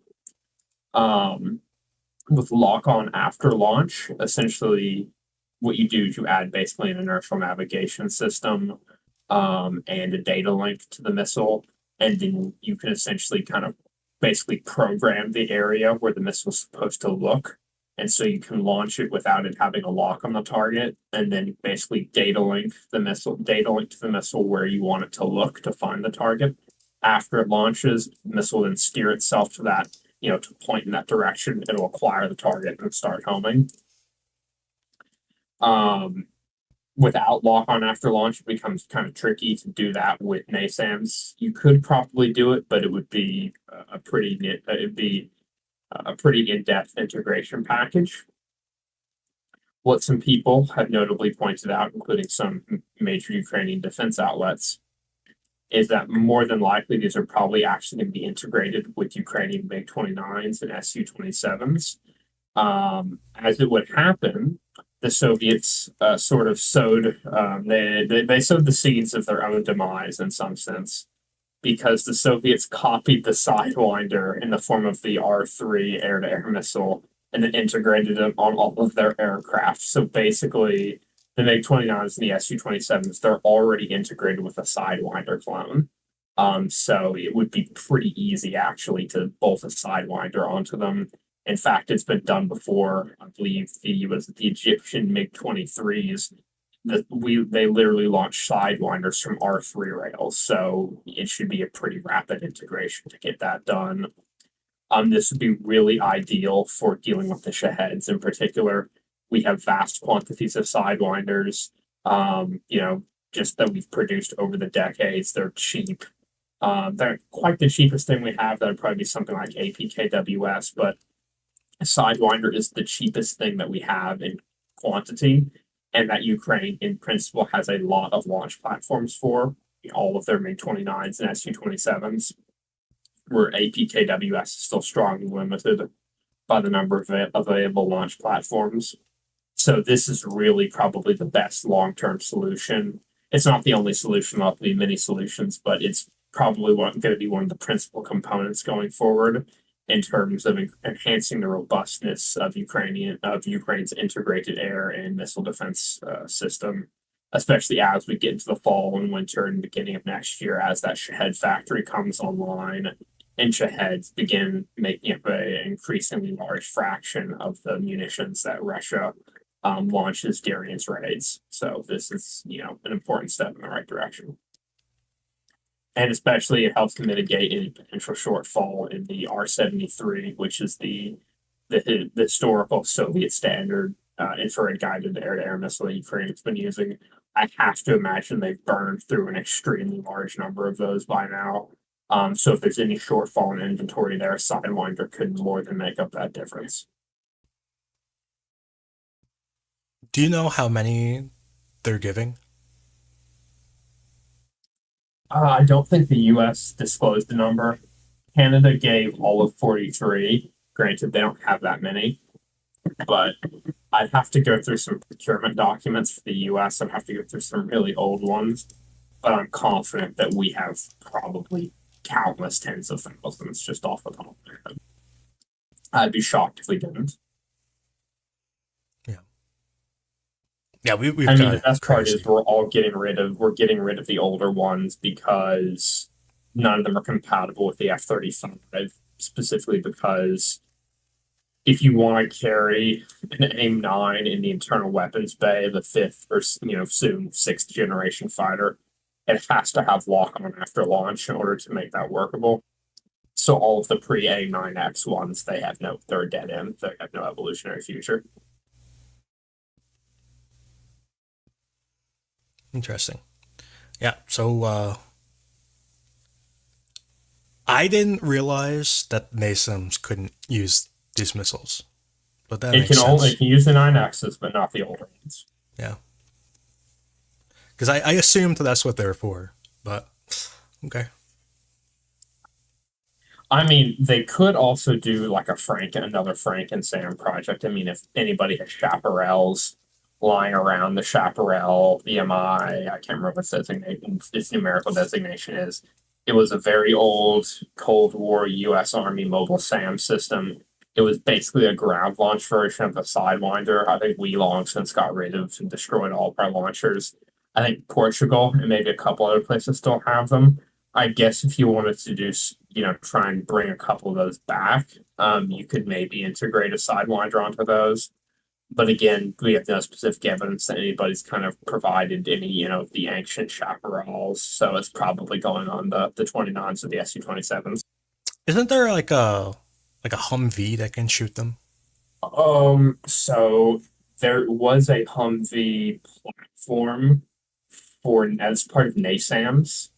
The Marines were messing around with that back when Slam Ram was still a thing. The Marines were looking at a Humvee that could launch both AMRAAM, Slam Ram at the time, and Sidewinder. that whole project was canned. The Norwegians have Humvee-based NASAMS launchers, but they're all AMRAAM. I know AIM-9X, along obviously with AMRAAM, AMRAAM-ER, and IRIS-TSOS, those are all integrated with the NASAMS 3 canister launchers. I don't know if AIM-9X has been integrated with the HML high mobility launcher. I don't know if they've been integrated with that or just AMRAAM at this point. Okay. Yeah. I wonder if we could strap a Sidewinder to an Ocelot. What do you think? The Sidewinder is probably as big as an Ocelot. Man, how long? I wonder if a Sidewinder is literally bigger than an Ocelot. So what I'm looking at, I'm looking at the launcher right now. So this is what I'm thinking. This is just me talking off the cuff. It would be easier to do an to do a Sidewinder with the HML, the Humvee-based launcher, than with the canister launcher, because the canister launcher is enclosed, like there's a lid on the canister that pops out when the missile is fired. On the Humvee, there's mounted on rails, so the seeker actually has a clear view to the outside world. You can actually do the canisters that way too. Like there's video of Ukraine of them launching some missile, like from a canister with no lids on it. That is something you can do. So you might actually have a bit of an easier time though trying to do Sidewinder on the HML. But one of the major benefits of NASAMS is over the horizon capability.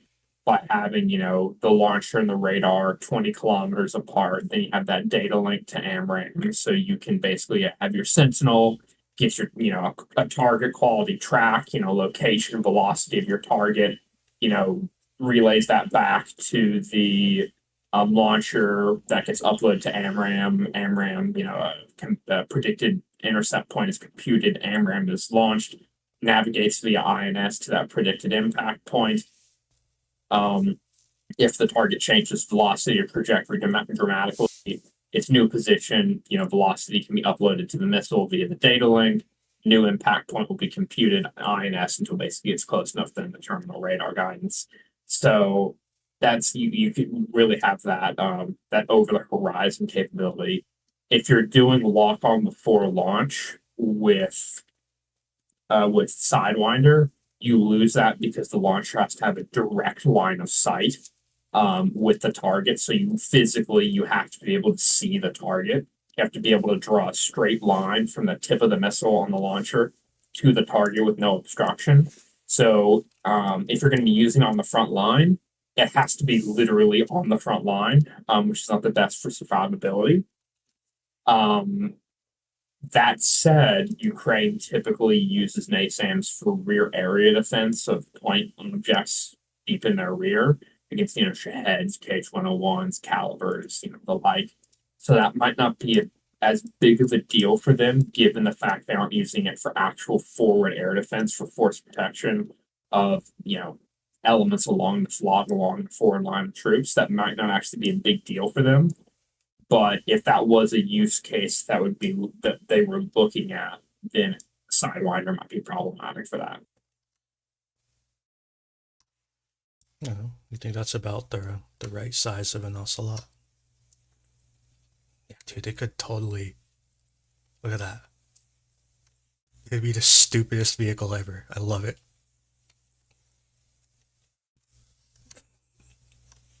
Gick. There's actually an Avenger 2 system, I believe, that was proposed. That was supposed to be like a modular platform. It's supposed to go on a couple different chassis, and had one side had Stingers, and on the other side it had two Sidewinders, A9Xs, I believe. I wonder if it would tip over if you shoot a Sidewinder from that one. I mean, believe it or not, it doesn't actually have that much, doesn't induce that much torque on the vehicle, to be quite honest. It has some, but not actually that much. But maybe depending on how if you have to rebalance the vehicle to accommodate the missile, then suddenly having that larger fraction of the vehicle's mass no longer on the vehicle, that might cause it to be unstable. Andrew, I think you wanted to ask me because I'm German if I ever saw one of those. No, I wanted to ask you, because you're German, would it offend you to make a vehicle this stupid? To put a Sidewinder in an Ocelot? Is it useful? Does it offend your German sensibilities? No, absolutely not. You know, it's just that, you know, every German always has an Ocelot somewhere in his pockets. So we we should have plenty of them to to upgrade. Dude, I actually wonder if the missile is longer than the vehicle.